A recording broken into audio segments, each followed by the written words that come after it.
Damos gracias al Señor por estar de nuevo juntos en este momento tan especial para nosotros.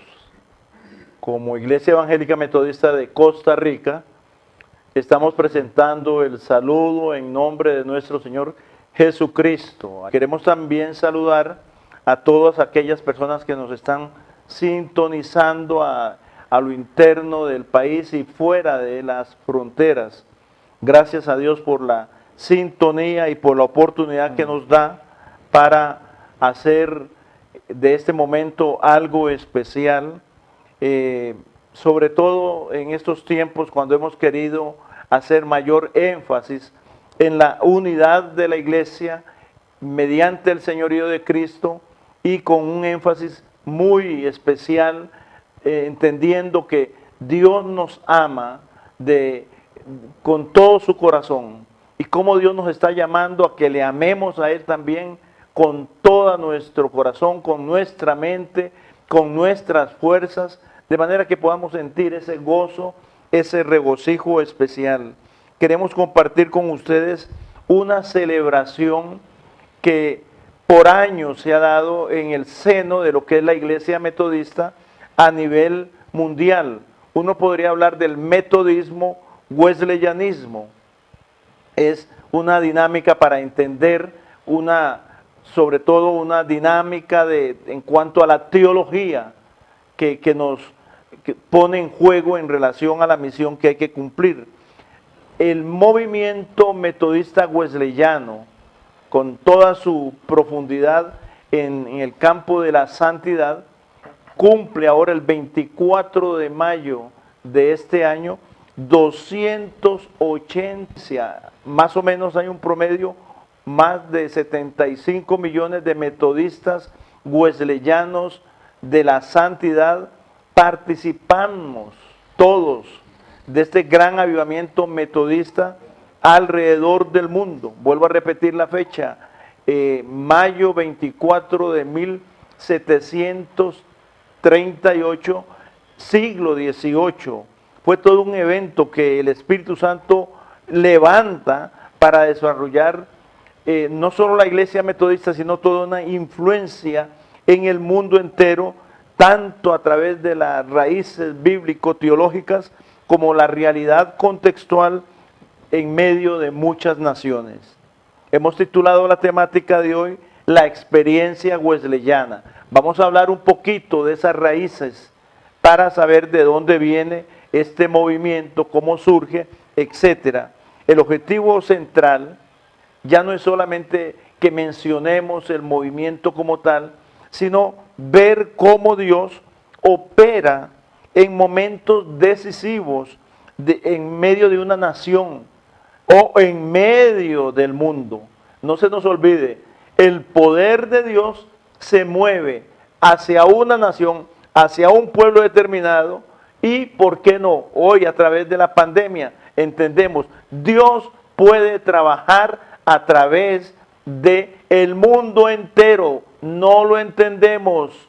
Los tiempos vendrán y los tiempos dirán la verdad. Para la sesión de hoy estaremos compartiendo el tema con el profesor, nuestro muy querido hermano, reverendo Ray Circle, que él es por excelencia profesor en nuestro seminario aquí en el país, en el campo de la historia, en el campo de la teología. Y damos gracias a Dios, hermano Rey, porque son 26 años de contribución directa, vamos a poner el nombre misionera, junto con su esposa, junto con sus hijitas, sirviendo al país y de todo corazón, ayudando en todo el quehacer de la vida de la iglesia. Don Rey, muchísimas gracias para que podamos tener este momento. En algunos momentos vamos a estar dirigiendo la palabra directo, en otros momentos vamos a estar dialogando sobre el tópico y participar. Hay una idea de trabajar por 1 hora y media. Este material da para un curso de 5 meses y más. Así que vamos a tratar de ver de qué manera podemos condensar el contenido y poder compartir de una manera abierta y muy puntual Así que la bienvenida. Bueno, muchas gracias, don Fernando, a nuestros seres queridos, hermanos y hermanas. Muchas gracias por estar con nosotros en el día de hoy. Muchas gracias, don Fernando, por la invitación de acompañarle en esta celebración, lo que podemos llamar de la experiencia wesleyana, que comenzó allá, como ya ha mencionado, hace 282 años. Un momento crítico en la vida de Juan Wesley, y desde allá vamos a poder ver nuestra historia. Muy bien, qué interesante es poder hablar, porque uno a veces se le olvida lo que son los contextos en los que nos movemos. Aún en cualquier comunidad, por pequeña que sea, qué importante es conocer el contexto en el cual nosotros operamos, trabajamos. Entonces el movimiento wesleyano se va a dar en medio de un país, nombre Inglaterra. Inglaterra. Entonces podríamos participar directamente Sí, en este primer segmento sobre este contexto. exactamente. Quizás para dar unos puntos de referencia, Ajá. uno podría hablar del contexto social, el contexto económico, el contexto teológico, religioso en aquel tiempo. En el área, digamos, social, económico, uno reconoce que fue en el arranque de lo que llamamos la revolución industrial, donde había un gran incremento de las industrias, particularmente de las minas, una migración masiva del campo a las ciudades, y no habían, por supuesto, las protecciones del trabajador, de los niños, etcétera. Entonces eso prestaba mucho para el abuso. Se dice que no era nada fuera de lo normal que niños y jóvenes trabajaran 16, 18 horas diarias en las minas. Entonces las condiciones eran muy duras en aquel tiempo, hablando simplemente de una parte de lo social. En esa dinámica de lo social, qué bueno es entender también lo que llegó a suceder, que uno cuando está leyendo la historia de sobre ese contexto inglés, increíble que de cada 6 casas, una era una taberna. Es decir, la corrupción, ¿no? Especialmente toda esa problemática de licor, de drogas, etcétera, llevó a ese pueblo a una situación increíble. Exactamente. Y desafortunadamente, si uno quiere decir, bueno, ¿cuál pudo haber sido una respuesta a esas condiciones? Lastimosamente, y aquí volvemos un poquito más hacia atrás, a lo que era la misma reforma en Inglaterra, donde sí hubo un cambio de la cabeza de la iglesia, De la supremacía. de la iglesia de Roma a la iglesia anglicana, la iglesia en Inglaterra, pero nunca hubo un tipo de avivamiento entre el pueblo inglés, y la iglesia se había perdido en mucho sentido su voz de cuidar, de asistir, de proveer respuesta teológica o hasta una respuesta práctica para el pueblo. Ajá. Así que teológicamente muchos se habían perdido en lo que llamamos hoy día el deísmo, donde Dios no estaba presente en su mundo. Dios no operaba diariamente. Dios fue un ser lejano quien había creado el mundo, lo había tirado y quién sabe ahora dónde andaba. Pero para el pueblo entonces no tenía un mensaje de compartir con el pueblo. Más bien unos autores se han referido a la iglesia anglicana en aquel tiempo como un club social, y solamente un club social para los de principalmente la clase alta en Inglaterra. Entonces, como les decimos, no hubo respuesta, no hubo predicación masiva de la necesidad aún de arrepentirse, de mejorar las condiciones. El amor del prójimo no corría entre las iglesias, entonces eso sí prestaba para mucho abuso y desánimo, entre todo el pueblo. Es decir, la depravación, y no es que uno quiera como hacer más grande la herida, pero hay realidades que se dan que uno se queda casi perplejo de darse cuenta cómo la depravación escondida puede llegar a tal extremo que destruye. En este caso estamos hablando de una nación sin esperanza. Y ponerle atención, otra vez, qué importante es conocer los contextos en los cuales nosotros nos vamos moviendo. Es decir, había una gran necesidad.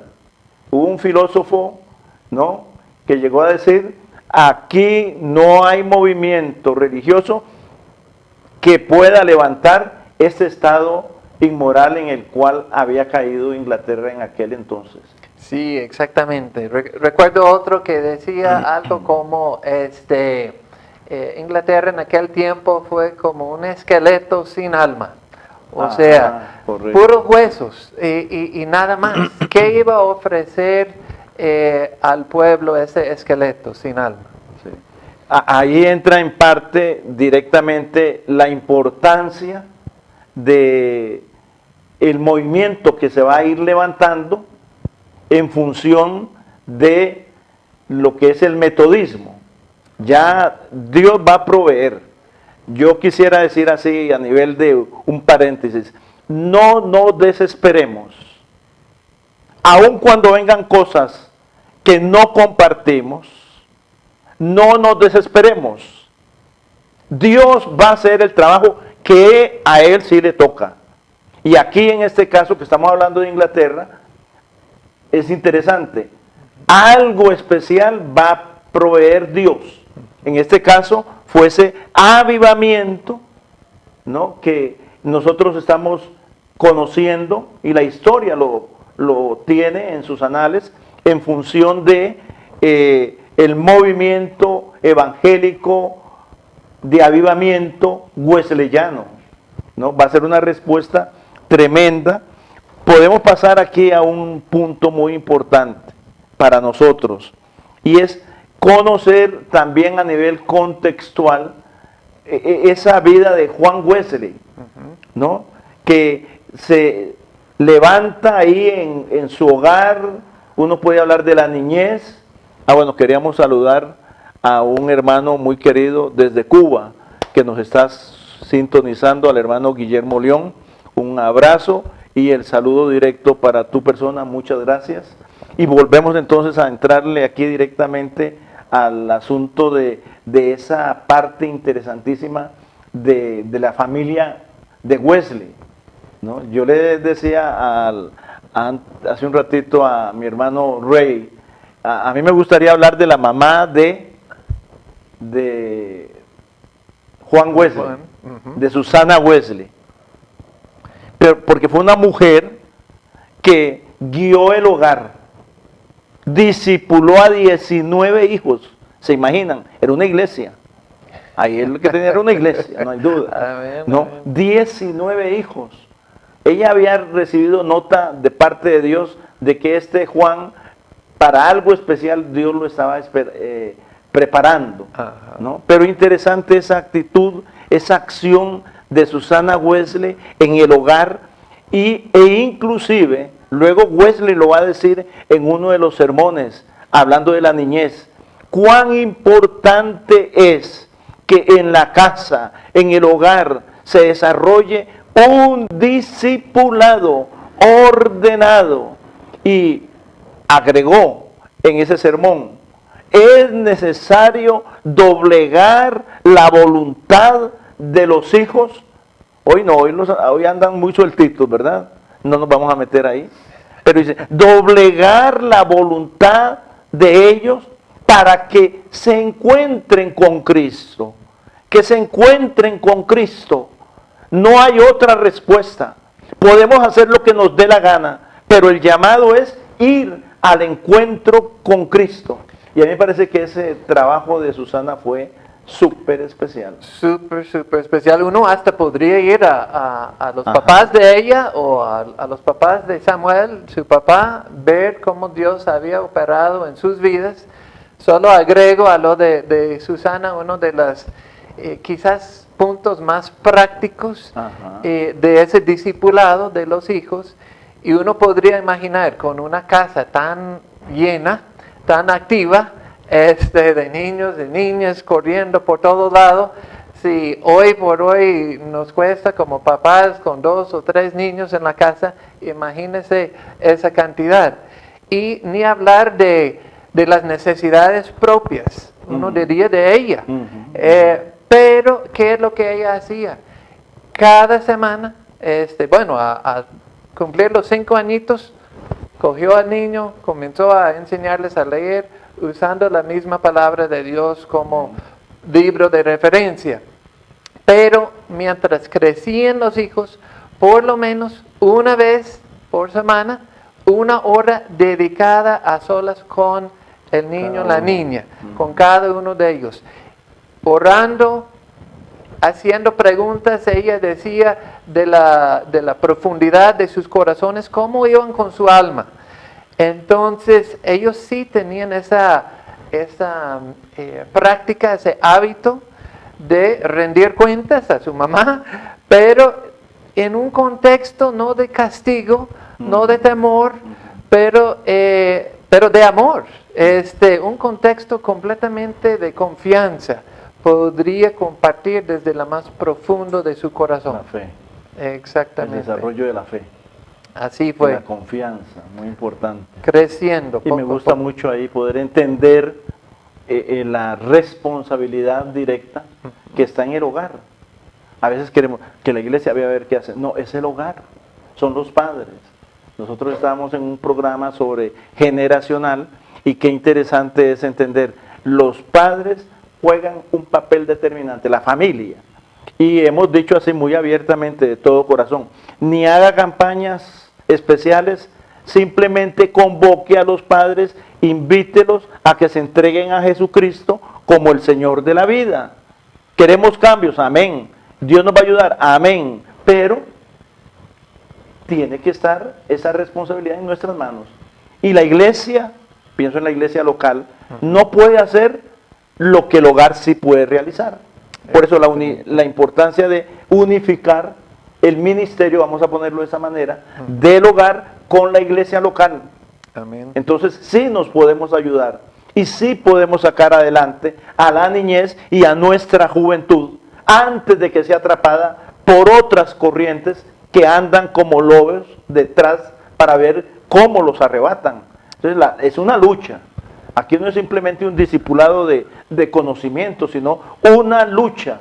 Wesley posteriormente, yo sé que me estoy saliendo del libreto aquí, pero Wesley en algún momento decía, es necesario, vean que son palabras que están ahí escritas, arrebatarle las almas al diablo. Amén. Un concepto interesante de salvación, de misión, de predicación, que hoy en día la iglesia deberíamos no solamente traer la gente para que sean miembros de la iglesia, sino que hay toda una dinámica de Dios en Cristo Jesús, de que las almas sean salvas para la gloria de Dios. Amén. Sé que es otro tema, pero qué interesante que se va dando, y entonces qué bueno es que desde la niñez nosotros empecemos a conducir, a levantar los hijos, las hijas, a ese nivel y a esa estatura del conocimiento de Cristo.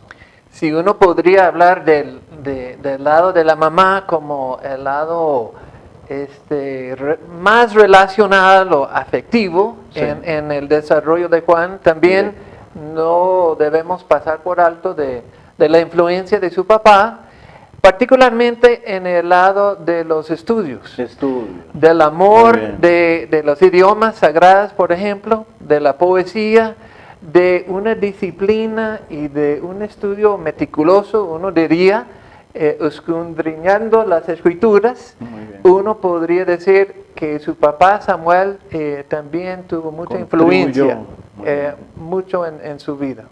Y eso condujo a que Juan Wesley, llegara a ser una persona que fue encaminado a estudios, a un nivel de bachillerato, a la universidad en Oxford.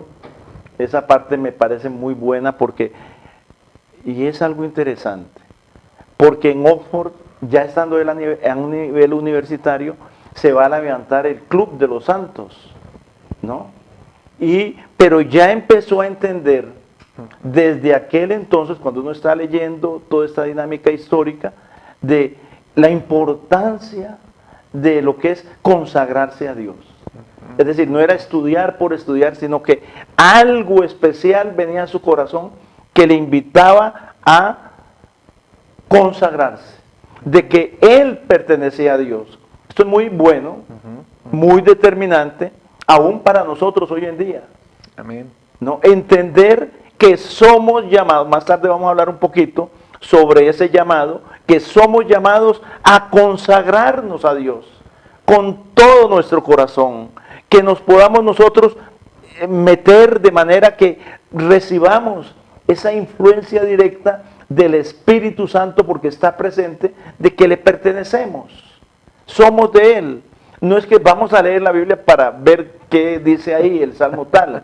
No, es que somos de Dios, queremos conocer a Dios, queremos meternos, hemos sido apartados para algo especial. Estábamos leyendo un libro sobre la mente, Ajá. y qué bueno lo que dice este autor. Dios nos ha dado una mente tal a nuestras vidas que nos permite descubrir la grandeza de Él, ¿no? Entonces, qué bueno es poder decir, hemos sido apartados para Él. Señor, yo soy apartado para ti. Las mujeres dirían, nos has apartado para ti, te pertenecemos. Y me gusta y le hago el énfasis, ¿por qué? Porque realmente Dios va a tomar los procesos que están en sus manos para hacer cosas maravillosas. Y entonces cuando vamos a estar viendo nosotros, el Club de los Santos fue algo tremendo, ¿no? Sí, para los compañeros en la Ajá. universidad hasta les parecía algo muy extraño, porque primero Carlos, luego Juan, después de volver de hacer un pastorado cortito, vuelve a Oxford y se encuentra 2 o 3 amigos quienes comienzan a reunirse y con esa meta de aumentar en su amor, de aumentar su santidad a través del amor de Dios y del prójimo. Entonces comienzan a hacerse una serie de preguntas. Bueno, ¿cómo vamos a mejorar, aumentar nuestro amor para con Dios y para con nuestro prójimo? Entonces fue ese grupo, se puede imaginar, hasta en aquel tiempo no fue la práctica común para un grupo de varones universitarios reunirse 2 o 3 veces a la semana por un par de horas de discutir temas de esa naturaleza. Les parecía ya poco extraños. Unos apodos que les daban eran, bueno, ellos cogieron el nombre, los entusiastas, hasta llegar al nombre que les pegó de metodistas. Polillas. Exactamente, porque hacían las cosas tan metódicas, sea su lectura de la palabra, sea la visitación a las cárceles, sea a los repartiendo tratados de literatura.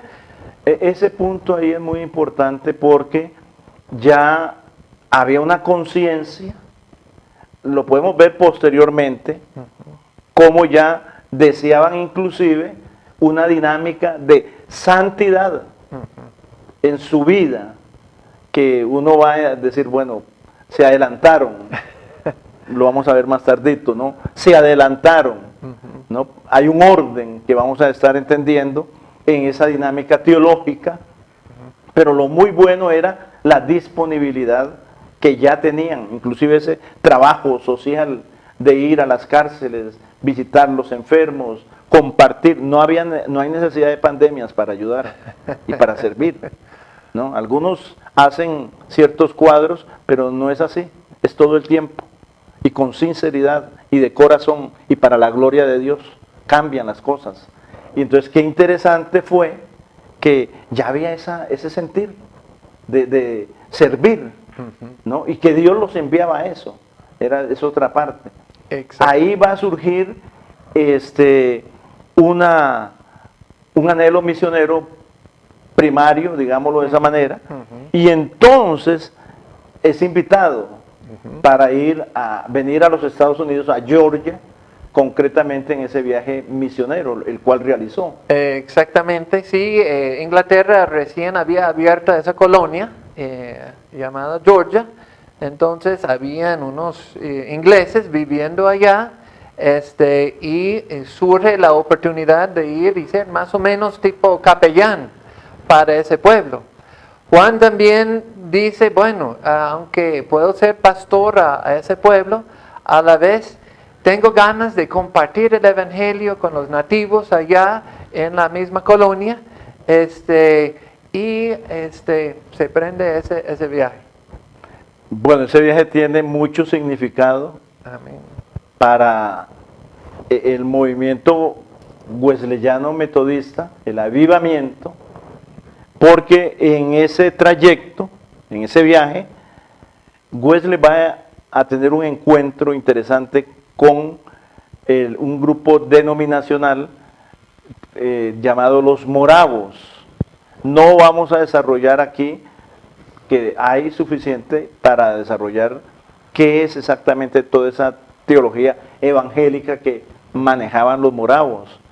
Pero cuando hubo un momento en que parecía que el barco se podía hundir, interesante que él vio en los miembros de este grupo, perteneciendo a los moravos, que había tranquilidad en medio de la tempestad, nadie estaba con zozobra, le llamó la atención, entonces le informaron, ¿no? Sabemos para dónde vamos, si Dios quiere llegamos y si no vamos para donde Él dicte.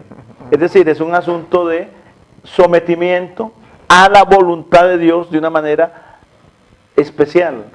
Pero esa seguridad de vida que estos hermanas le mostraron a él, es lo que empezó a sacudir su pensamiento y su trayectoria de fe que tenía.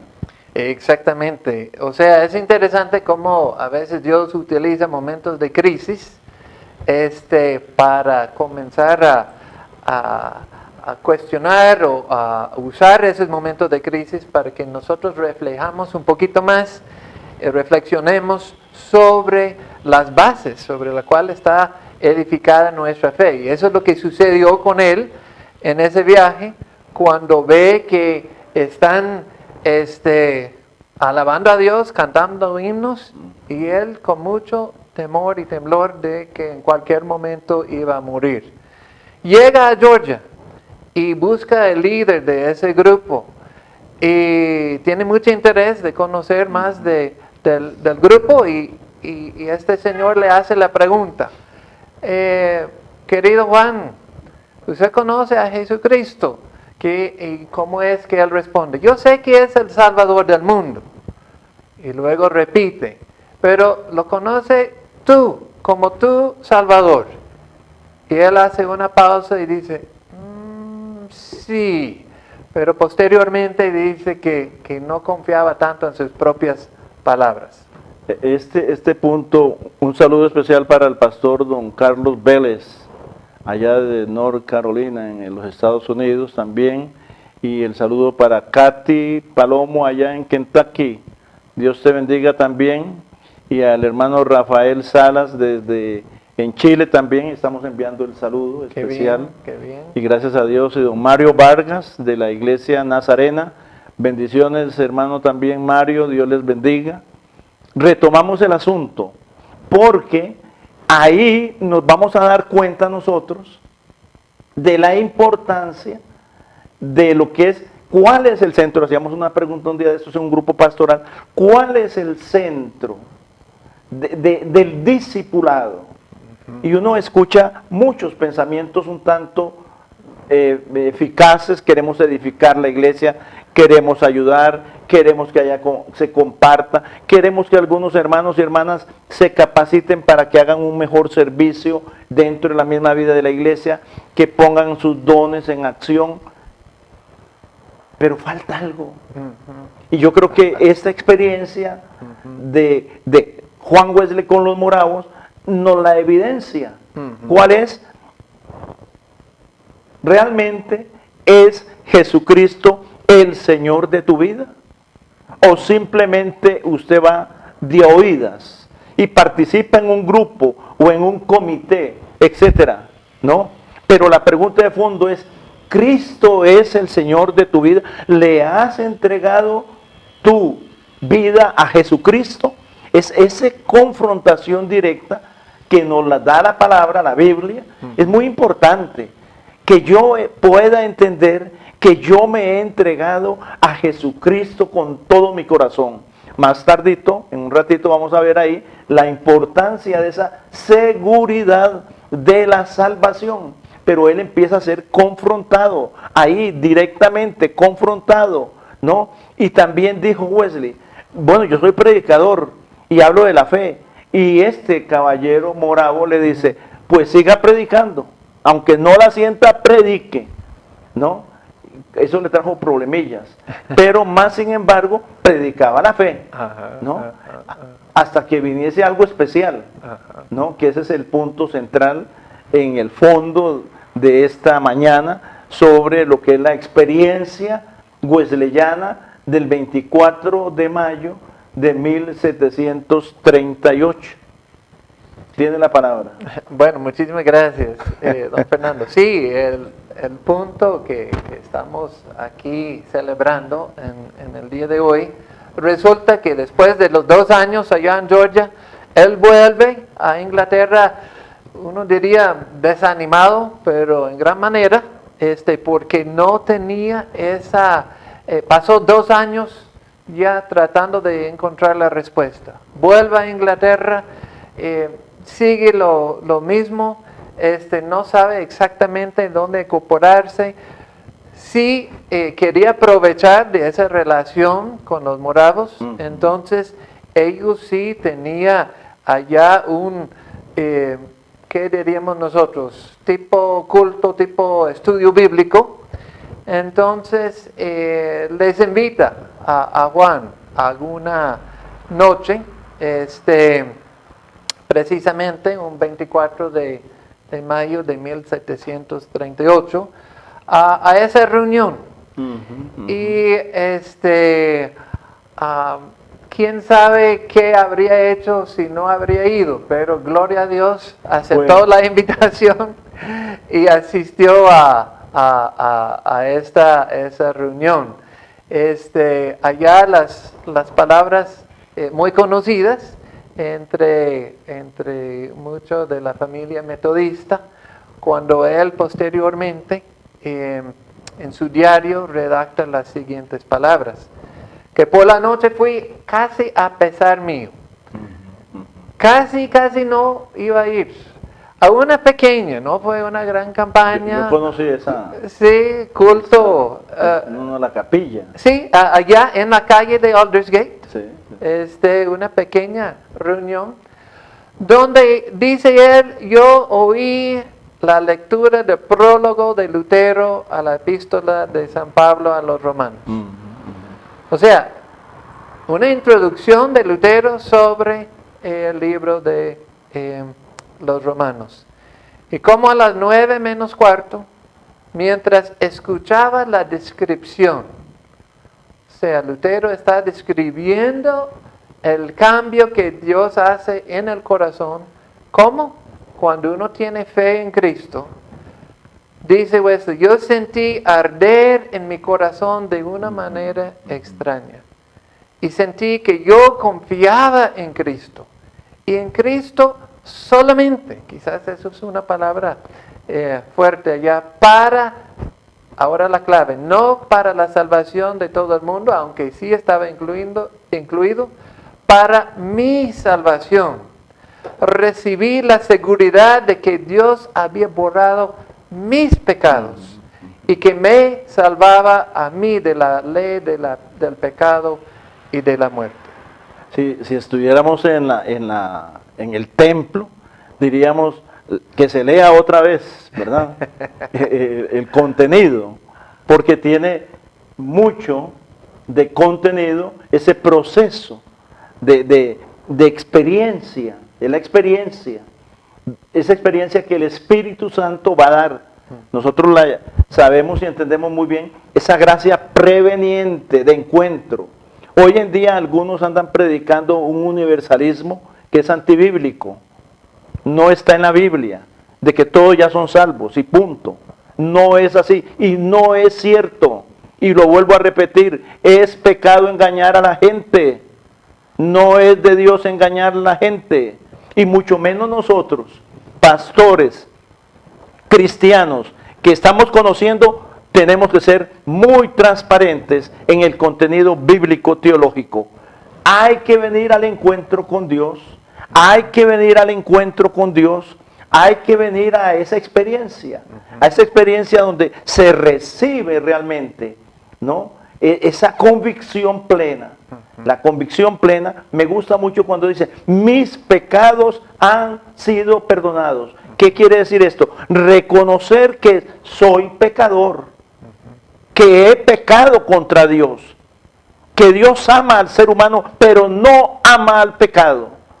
Hay perdón si hay arrepentimiento. Y entonces, bajo esa dinámica de arrepentimiento, viene la experiencia. En este caso, tendríamos que decir, entra una dinámica profunda, y es una experiencia por eso, de cada uno de lo que es la seguridad, ¿verdad?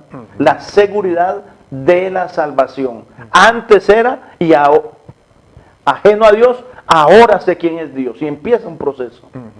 Sí, o sea, lo que uno nota como un cambio y algunos autores han dicho, bueno, es que unos días después o años después, pero tenía sus dudas. Bueno, puede ser, pero desde ese momento en adelante comienza toda una trayectoria de un entendimiento completamente diferente de la fe, y con esa fe viene esa seguridad de quién es.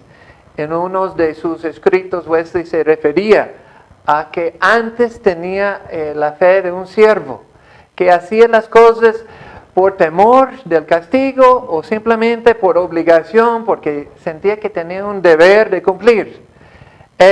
Ahora, después de Aldersgate, tiene la fe de un hijo, que tiene la plena confianza en el amor de Dios para con él, o sea, a nivel súper personal. Y con esa seguridad, entonces, comienza a desarrollar la paz, la confianza en su propia salvación. Ya no era cosa de preocuparse tanto. Siempre he pensado ver algunas similitudes entre Martín Lutero y Juan Wesley.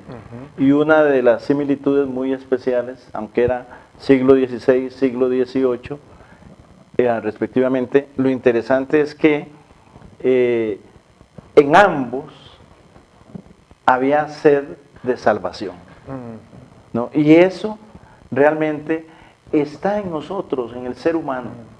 Todos los seres humanos, no es asunto de leyes, nada más, olvídese, es asunto de un orden de Dios. Tenemos sed, porque hemos sido criados a imagen y semejanza de Dios. El ser humano no es simplemente un títere, hoy una cosa y mañana otra, no. El ser humano es creado a imagen y semejanza de Dios. Y Cristo vino para que haya recuperación de esa imagen y de esa semejanza con que Dios nos ha creado a todos los seres humanos. Y hay que decirlo con vehemencia. ¿Por qué? Porque no es posible, ¿no?, que ahora simplemente dádivas, leyes, y ya todo el mundo está aquí bien. No, no señores, a Dios tendremos que darle cuenta, porque Dios ama al ser humano y quiere la restauración de todo corazón. Nos ama profundamente. Eso es algo que hay que estarlo diciendo. Nos ama profundamente. Dios te ama profundamente, de una manera increíble. Bueno, qué tremenda fue esa experiencia yo estuve en esa capilla con mi señora, allá en Aldersgate, ahí estuvimos, creo que era de madera, interesante. Nos sentamos al final para pensar que era aquel momento, pero no era nada extraordinario, una simple capilla, muy sencilla, lo que quiero decir, humilde, Sí. pero qué interesante es saber, Dios trabaja. Esa es otra cosa que tenemos que tener, esa fe y esa esperanza. Cuando menos nos lo imaginamos, Dios va a operar. Amén. ¿No? El milagro del encuentro, ¿no? Que uno tiene que estar atento a esa gran verdad. Hay experiencia de llamado, hay experiencia de encuentro. Esa experiencia wesleyana realmente la mencionamos porque se va a levantar como un avivamiento que va a afectar, ¿no?, a toda la iglesia. Ahí lo vamos a ver un ratito. Sobre el tópico, se va a levantar como una influencia totalmente positiva, bíblica. Quería hacer referencia a un punto interesantísimo, y es que antes de alcanzar esta experiencia, Wesley como que ya entendía muy bien lo que era, necesito ser santo, ¿no? Necesito ser santo. Ahora lo nombran a uno santo por ciertas cosas, pero en la Biblia dice que no, que solamente el acto de la fe en Cristo Jesús ya somos santos, apartados para Dios, para la gloria de Dios. Y qué tremendo es que Juan Wesley ya quería alcanzar. Hemos comentado en algún momento como que no habló de la justificación, quería ir adelante con la santidad antes de la justificación, que es muy bueno, me parece a mí, que compartir un poquito sobre esto. Sí, exactamente. O sea, que él reconoció que la meta de Dios para todos es ser santos como Él es santo, de la santidad. Entonces, por un lado, Wesley sabía cuál era el fin, pero en una forma u otra, parece que caía en que quería ganar, justificarse a través de esas mismas obras. O sea, reconoció que eran buenas, que Dios los quería, que nosotros lo hiciéramos, pero en una forma u otra los tenía fuera del orden, porque en la justificación, que uno podría decir que estamos hablando el día de hoy, es lo que nos trae, que lo que él llegó a ver es completamente el motivo por hacer las buenas obras. No es, de nuevo, lo repetimos, por temor ni por deber, es debido a un cambio del corazón, que es lo que llamamos la justificación. Cuando aceptamos con fe la gracia de Dios, entonces sí creemos que somos declarados justos, que Dios ahora nos ve con la justicia de Cristo, pero que no quiere que quedamos allá simplemente con un saco, con un escudo de la justicia de Cristo, sino que quiere que de verdad crezcamos conforme a su santidad. De en adelante, entonces, Wesley comienza a entender, ok, no andaba mal en querer poner en práctica esas buenas obras, pero el cambio crítico fue el motivo, el incentivo. ¿Por qué hacerlos? ¿Para ganar el favor de Dios o porque ahora tengo ese amor, esa semilla de amor para con Dios creciendo en mi corazón? y debido a mi amor para con Él es el motivo que me impulsa a hacer esas buenas obras. Bueno, damos gracias a Dios realmente porque luego Él va a empezar, necesitaríamos 5 meses para hablar de esto, va a empezar a hablarnos de la santificación. Es decir, se levanta un orden teológico que está en la palabra, que Él no lo manejaba, pero empieza a poner ese orden, ¿no? Donde la gracia de Dios, la gracia preveniente, la gracia de convicción, de arrepentimiento, etcétera, van a irse haciendo presente para llevarnos a la convicción plena de que es en Cristo Jesús la salvación, y luego va a abrir la puerta de par en par para lo que es la santidad, la santificación, que ahí vamos a entender inmediatamente esa obra directa que el Espíritu Santo empieza a realizar en lo profundo de nuestro corazón.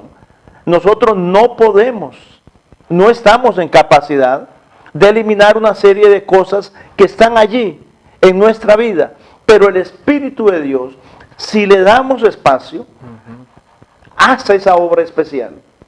Ya la palabra lo dice, como promesa y como el plan de Dios, el diseño de Dios. Ustedes no están solos, yo les estoy enviando el Espíritu Santo. Cuando uno declara, soy hijo de Dios, tengo seguridad de la salvación, tenemos que estar entendiendo, aquí el Espíritu de Dios está en mí y empieza a realizar cosas extraordinarias y a limpiarnos, vamos a decirlo así, no estamos hablando de perdón, estamos hablando del cambio ahora, que se va a originar, es lo que el Espíritu va a producir desde adentro hacia afuera. Vamos a poner un ejemplo, malos hábitos, qué difícil, sí, muy difícil, pero pueden ser superados, sí, a través de la presencia del Espíritu Santo. Y en esa permisibilidad, Él hará, cuando usted se va a dar cuenta, he escuchado a algunos predicadores, solamente en el campo del vocabulario, ¿no? Hay algunos que dan penita, pero ¿puede cambiarme? Claro que me puede cambiar.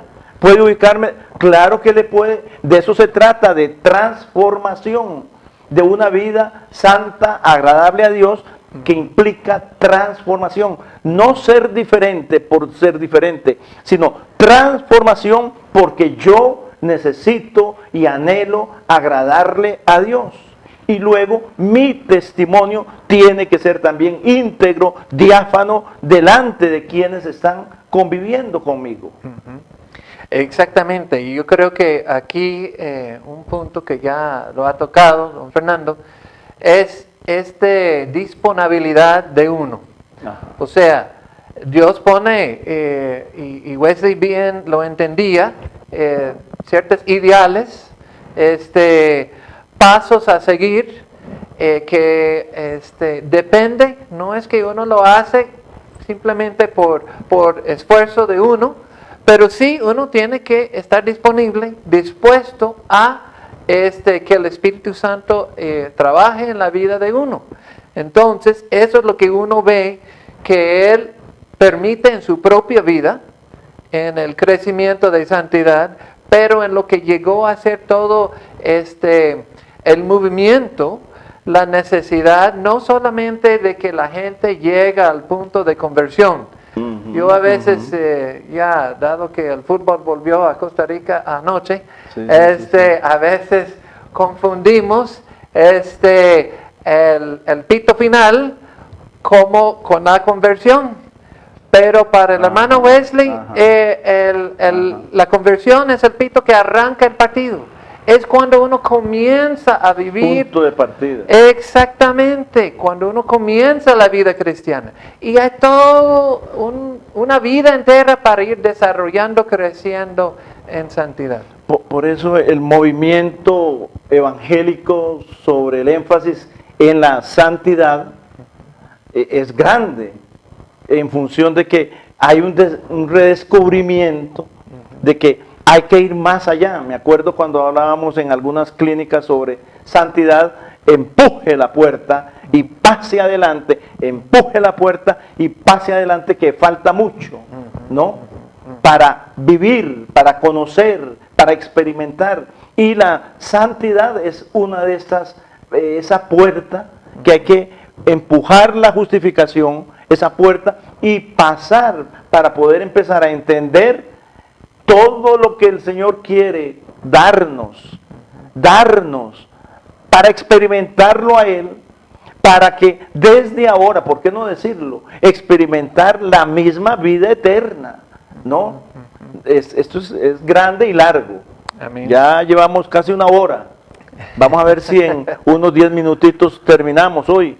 Pero qué interesante es lo que es empujar la puerta para entrar en el terreno de la santificación a la cual estamos siendo llamados, y que la sangre de Cristo es el que propicia esa misma santidad.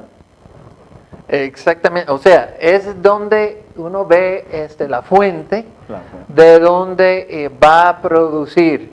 Wesley hablaba de la justicia de Cristo, que referimos hace rato, imputada, que es de Él, pero que es impartida también, que es como una semilla que va creciendo. Obviamente es la obra del Espíritu Santo en la vida de uno, permitiendo crecer o apagando ese crecimiento.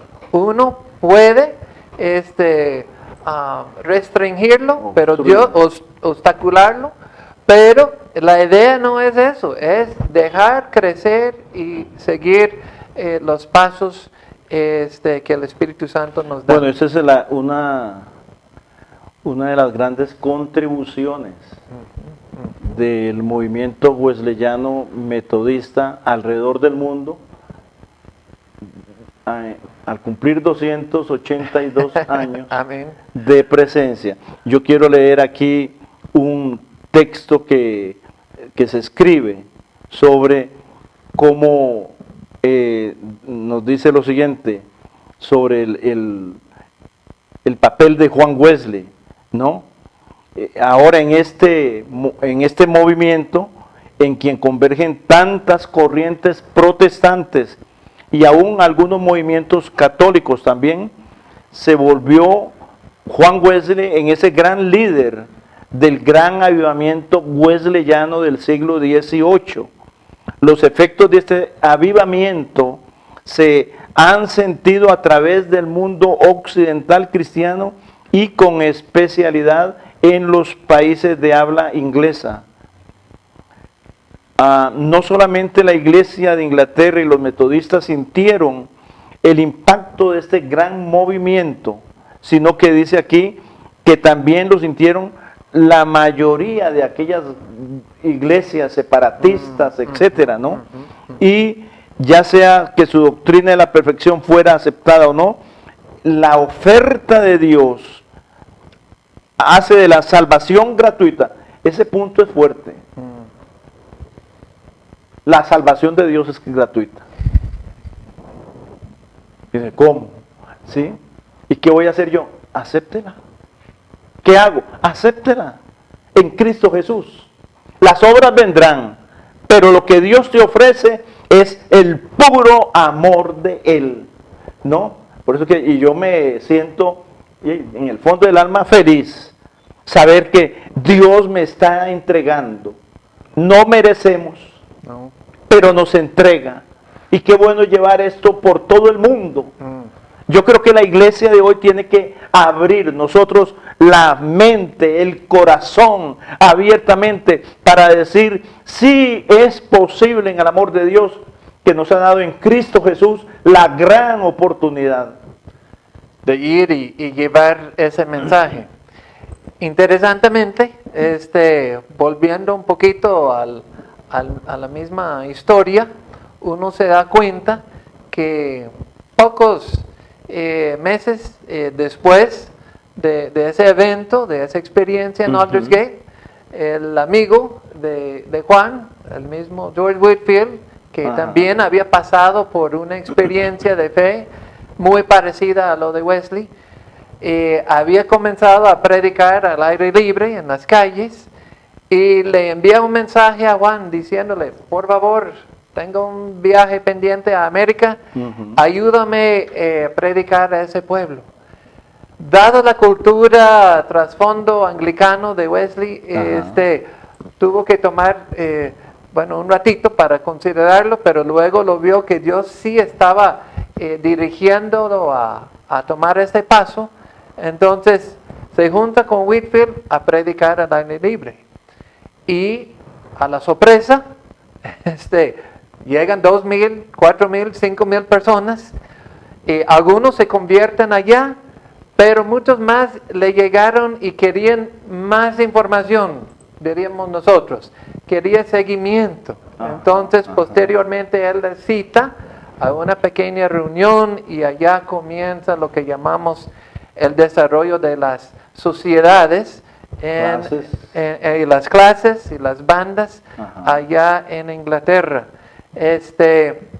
Llegando a cualquier lado en aquel momento, de parte de la iglesia anglicana, no fue tan bien vista, y algunos comenzaron a quejarse, bueno, ¿quién es este que está invadiendo mi territorio? Entonces Wesley tuvo que tener una conversación, y allá en esa conversación sale la frase que nosotros conocemos, cuando él, dando justificación por su obra a predicar, dice, mira, yo considero que todo el mundo es mi parroquia. O sea, donde haya necesidad del evangelio, siento que Dios me ha llamado a ir a este lado. No tiene que estudiar mucho de saber que era un hombre muy ordenado, que sí se ajustaba a las estructuras, pero en cuanto al movimiento, a la predicación, sí creía que Dios lo había llamado a predicar donde había necesidad cualquiera. Bueno, ese es un momento también climático, en función de que vino una cosmovisión, interesantemente. Así como estamos hablando de lo teológico, viene una cosmovisión de misión, inclusive, para poder despertar y decir, el mundo es mi parroquia. Es decir, donde quiera iré. Me parece siempre lo uno, con Juan 3:16. De tal manera ama Dios al mundo, que dio a su Hijo unigénito, para que todo aquel que en él cree no se pierda, mas tenga la vida eterna. Es decir, el evangelio es para toda persona, para todo lugar, ¿no? El amor de Dios hay que expanderlo. Yo creo que hoy en día, en medio de las vicisitudes en las cuales nos estamos moviendo, la iglesia no puede desenfocarse en esta visión de un quehacer, de expander el evangelio, del discipulado. Ahí hay otro momento también crítico, cuando Wesley ya no era tanto la conversión, cuántos se convierten, sino cómo los voy a discipular, cómo los voy a dirigir, a educar, ¿no? A formar, que eso es lo que muchos no hacen. No es asunto de 2, 3 años y se acabó, o unos cursos sueltos. Es formación para que podamos arraigarnos a Dios con toda nuestra alma, con todo nuestro corazón, con todas nuestras fuerzas, y amarlo y poder servir.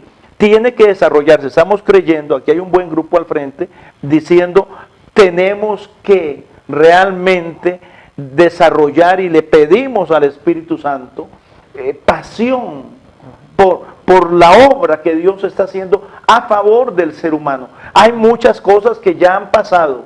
Hoy en día estamos en un tiempo de la gracia, donde el amor de Dios tiene que ser desparramado. Estamos en tiempos finales, sí los estamos. No queremos entrar en ¿qué diría yo? Profecías. No, hay evidencias. Poco a poco las evidencias que van hacia un fin se van dando. y la semana entrante veremos otras, y la otra semana veremos otras, evidencias de un fin, ¿no? Pero en medio de esa verdad de que Cristo viene en cualquier momento, hay una gran realidad. La iglesia tiene tarea grande, preciosa, de comunicar el Evangelio y el amor de Jesucristo. Es un tiempo único que está en nuestras manos.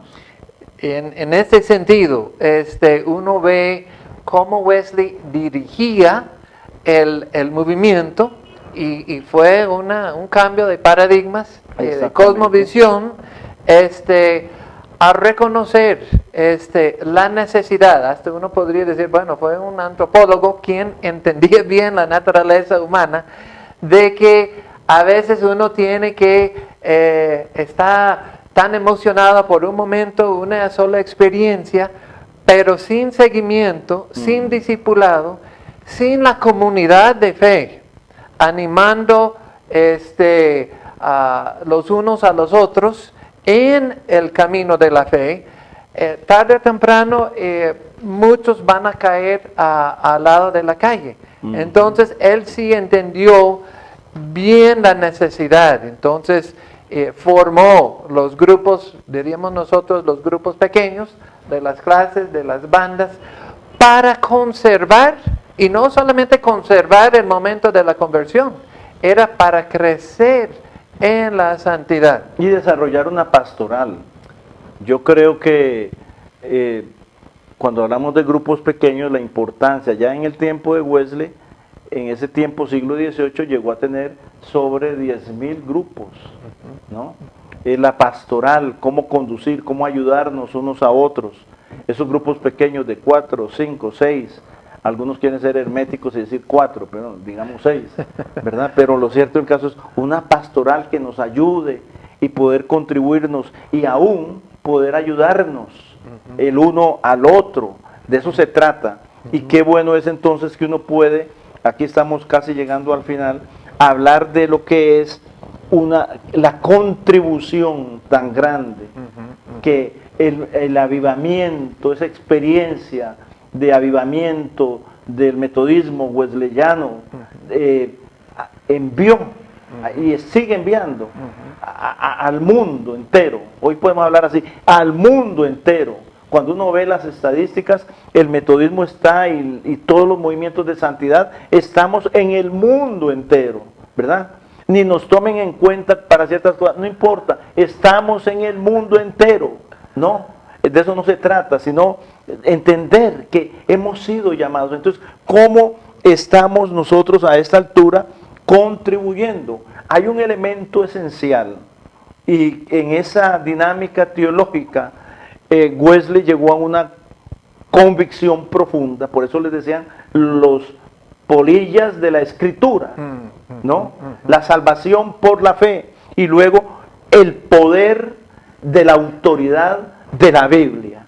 Hay quienes cogen y dicen que creen en la Biblia y la hacen papilla, ¿no? A su estilo y la interpretan y etcétera. Pero qué tremendo es poder decir, nosotros creemos en la inspiración del Espíritu Santo en las Sagradas Escrituras.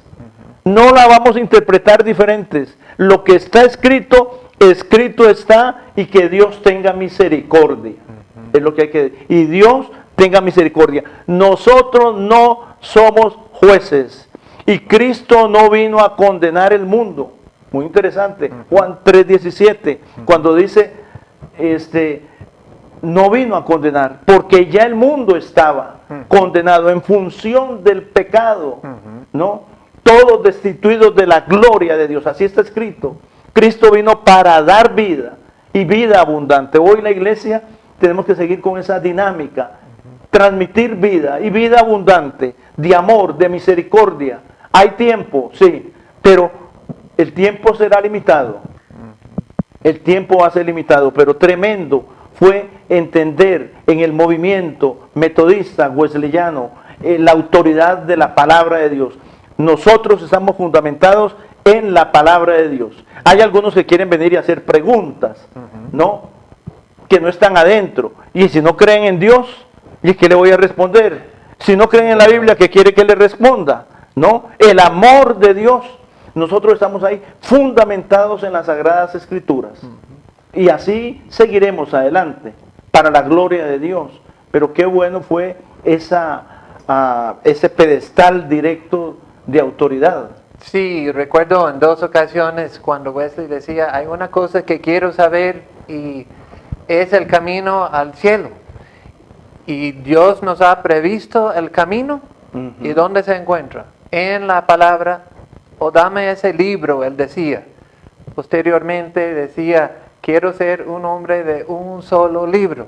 A veces uno diría, bueno, es que solo leía las escrituras. No, pero un montón de literatura. Fue un señor que repartía literatura, tratados por todos lados. Tenía su propia imprenta donde hacían las cosas. Pero, ¿qué quería decir con eso? Que la base sobre la cual está edificada nuestra doctrina, nuestra fe, se encuentra en las Sagradas Escrituras. Es la autoridad final de la fe y de la práctica. Muy bien, no hay duda de que uno va trabajando y puede ir descubriendo las grandes contribuciones del avivamiento metodista wesleyano a todos los diferentes grupos, Exactamente. ¿no? Denominaciones, etcétera. Es un gran movimiento que apunta dinámicamente hacia una vida santa, agradable a Dios, ¿no? Y el avivamiento metodista, escribí aquí, wesleyano, nos enseña y nos desafía a ser quienes Dios nos llamó a ser. Sal y luz en la tierra, y también debe de convertirse en un modelo primordial y fundamental de cómo conducirnos como iglesia de Cristo en esta tierra. Gracias damos por esa experiencia wesleyana, damos gracias a Dios por esa experiencia de familia, de Jorge Whitefield, de Juan Wesley, de Carlos Wesley, etcétera, por la herencia. Aún podemos hablar de Martín Lutero, etcétera. Toda la contribución que se ha logrado dar a través de los siglos, en este momento histórico, pero es el momento nosotros, como iglesia de Jesucristo, de hacer la tarea que nos toca realizar. Un fuerte énfasis en retomar el discipulado. Hombres y mujeres entregados a Cristo. Usted y yo no podemos ejercer esa dinámica de vida si no nos hemos entregado a Cristo. Podremos hacer muchas cosas, pero es urgente revisar. ¿Verdaderamente tengo seguridad de mi salvación? ¿Verdaderamente Cristo es el Señor de mi vida? ¿Verdaderamente yo me he entregado a Cristo? ¿Verdaderamente yo quiero hacer la voluntad de Dios? Ahí está un punto central. Me gusta lo que dijo una hermana diciendo: nosotros anhelamos que a través de un avivamiento nosotros podamos entender la voluntad de Dios, y nos dispongamos a hacer la voluntad de Dios con amor, con pasión, creyendo el Señor está con nosotros. Y vamos a terminar en este momento con el texto de Romanos capítulo 12, verso 1 y 2. Va a aparecer ahí en la pantalla, ¿no? Cuando nos vamos a encontrar con el pensamiento directamente en relación con que el apóstol Pablo, uno de los escritores fantásticos de la Biblia, el apóstol Pablo, nos va a decir a nosotros así, ahí está, que hermanos míos, os ruego por las misericordias de Dios que presentemos nuestros cuerpos. Esto es para otro sermón. Una hora más sobre ese texto, ¿verdad? Amén. Que presentemos nuestros cuerpos en un sacrificio vivo, santo, agradable delante de Dios, ¿no? Amén. Una parte para ir terminando ya, ahí, sobre el texto. Sí, o sea, esa entrega a mí me llama mucho la atención esa texto ahí. ese pasaje que implica que nosotros mismos tenemos la capacidad de presentarnos. O sea, hay un asunto allá de nuestra voluntad. Hay un libre albedrío ahí de fondo fuerte. Exactamente. O sea, si no fuera posible, Pablo no lo habría mencionado, que hay ese implícito que yo sí tengo esa libre albedrío para entregarme. No solamente mi cuerpo, pero todo mi ser. Todo mi ser. También recuerdo lo que escuchaba de un profesor amigo nuestro que decía, ¿cuál es el problema con el sacrificio vivo? Que está vivo y aunque uno lo sube al altar, puede bajar del altar. Entonces es un continuo presentación, que no es una sola vez, pero es continuo, esa presentación de todo nuestro ser a Dios. Me gusta mucho pensar en usted está en capacidad de decir sí puedo. Y Señor, te recibo, Señor, acepto, entiendo, gracias por la seguridad de la salvación. Y ahora yo, entendiendo ese gran amor, entendiendo esa misericordia que ha estado a la par mía, que no me ha dejado, ahora yo presento para la gloria tuya todo mi ser, todo mi ser, en un sacrificio agradable a ti. Nosotros somos llamados para agradar a Dios en todo. Aleluya. Podemos hacerlo y recibir transformación de vida y recibir la bendición de Dios y recibir la misma gloria de Dios con nosotros. Profundamente agradecidos por el tiempo en el cual hemos podido estar juntos. Que Dios continúe bendiciéndote de una manera directa, que bendiga a los hermanos que han estado con nosotros, hermano Juan, allá a lo lejos, nuestro hermano Juan Bustos de Ohio. Bendiciones. Gracias, Padre, porque podemos entender realmente la magnitud de lo que es una experiencia viva en Cristo Jesús, una experiencia que va a renovar la vida tuya, tu familia, que puede transformar nuestras comunidades y sí puede cambiar un país completo para la gloria de Dios. Dios nos bendiga, nos ayude, nos guíe. Gracias mil, nuestro hermano profesor Don Rey, por estar compartiendo con nosotros.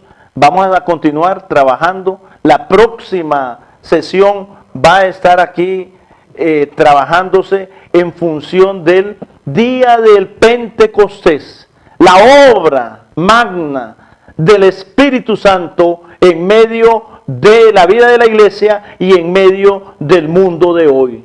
Dios les bendiga, les guarde. Padre Santo, damos gracias por la presencia de tu Espíritu Santo. Damos gracias, Padre, porque estás bendiciendo nuestras vidas, nuestros hogares, la nación. Oramos, Padre, para que tu amor se mueva de una manera especial. Gracias. Y bendice, Señor, a quien está necesitando. Gracias por el privilegio de habernos unido a través de esta sesión en este día. El amor, la gracia de nuestro Señor Jesucristo sea con todos y muchísimas gracias de nuevo. Muchas gracias. Dios te bendiga. Amén. Amén.